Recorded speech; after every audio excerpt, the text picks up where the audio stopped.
loss, when our spirits are low and our hearts mourn, not only the people we have lost, but also opportunities we have missed, the old life that is passing away as the world is ever changing, and the brokenness of the world in which we live.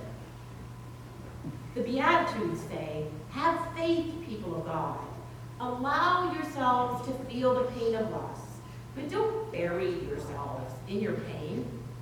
Remember that God is present, and in your pain is an opportunity to connect with others who suffer, and also to witness to them that death and loss do not have the last word.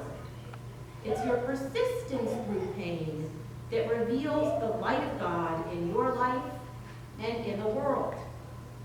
We see this persistence in the story I just read of a little boy who planted a seed and cared for it, quietly and stubbornly, despite the negative predictions of his entire family. He didn't fight them. He didn't waste his time getting mad or sad, as I'm sure I would have done at his age. He just kept on doing what he felt called to do, what he believed in, and his faithfulness bore fruit, literally, or should I say, root, since it was, after all, a carrot. Since today is Super Bowl Sunday, when you think about it, Len wouldn't want us to miss out on that. He cared deeply about sports. I have brought another example of persistent faith in the face of negativity and cruelty and hurt. So, I think you all have received this. What is this? Charlie Brown. So this is a familiar old comic strip, and here's one example of something that comes around over and over again, a little different every time, but it always seems to end the same way. So what are we looking at? Charlie Brown loves football, and Charlie Brown is the most picked on kid in his neighborhood. But he loves football, and he loves to practice his game. And Lucy Van Pelt, I think in the 90s they coined the term frenemy, right? She's his neighbor, supposedly his friend, but often more like an enemy. She always offers to help him by holding the ball so he can punt it. And every time she offers, Charlie Brown accepts, and every single time he reps it up, gets ready to kick that ball, what happens? She pulls it away. She snatches it away at the last minute. So you know what happens when you've revved up all this energy and you got this momentum and you're ready to kick something, but instead you get nothing but air. So every time he wipes out, he topples over, he lands on his back. Every time Lucy snatches the football away. And yet Charlie Brown loves the game, and he always hopes and he even believes that this time it's going to be different. Many times Lucy promises him that this time it will be different. She will let him kick the ball. And something Charlie Brown really wants to believe her. Yes, this time she, Lucy, is going to be different. And he's going to get to kick that ball. So, the neighborhood kids call Charlie Brown a blockhead. Yet I would say he knows the score. He knows how many times he's wiped out. But still, he persists in hoping and believing and trying again, and so often in wiping out again. So what do we think? Would we rather be Lucy? Or would we rather be Charlie Brown? Lucy, who after all, in the eyes of this world, Lucy, definitely, she's not going to let anyone mess with her or get her hopes up. But she has no problem using Charlie's openness and good faith to manipulate him. Then again, there's Charlie, who ends up on his back every time. People laugh, but he never stops believing and never stops trying. Who? Charlie Brown, Lucy Van Pelt. Although Lucy might look like the smarter one, it seems to me that in these Beatitudes, Jesus' words to the church, Jesus is saying that we are the Charlie Browns of this world and not the Lucy Van Pelts. We are those who hope for a better outcome this time. We are the ones who believe even in the Lucys and who persist even after many failures. The people who dare to get hurt. These are the characteristics of the church. She's called to be. By the way, like Charlie Brown, I was a picked on kid.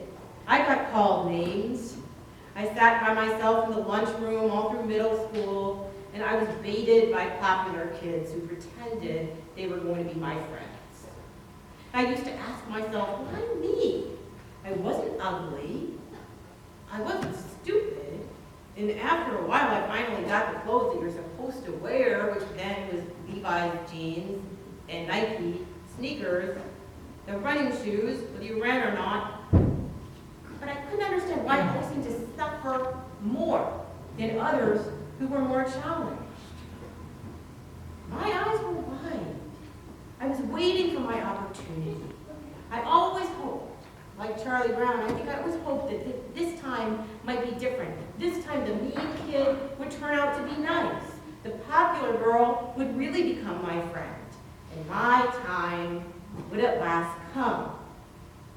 In retrospect, I realized that the hope and the longing in my eyes made me a perfect target. No one picked on my neighbor Christina, who always had her head in a book. And no one bothered with the kids who were so miserable that they didn't even care anymore. That they didn't bother to wash their hair anymore. No one bothered with those. But I was alive with hope, and I was easily hurt. Pure gold for kids who wanted to practice their game. One day, I'll tell you about kids who really did change.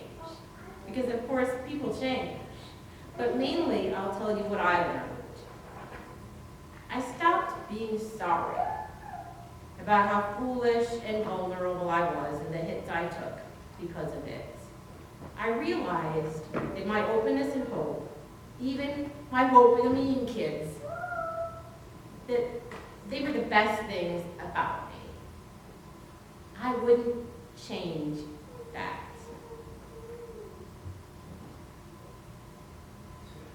The hardest beatitude to stomach might be the one about meekness. Aren't the meek the victims of this world, the doormats? Is Jesus counseling us to be victims? Just to take abuse, never to stand up for ourselves? But what if we understood meekness as the quiet persistence of the little boy who planted a seed? Or Charlie Brown in his dogged pursuit of the football? Sometimes I can't figure out whether it's hoping and believing that allow you to get hurt because they make you vulnerable, or if it's that when you're hurting, that God comes to you and brings you hope and belief in the future.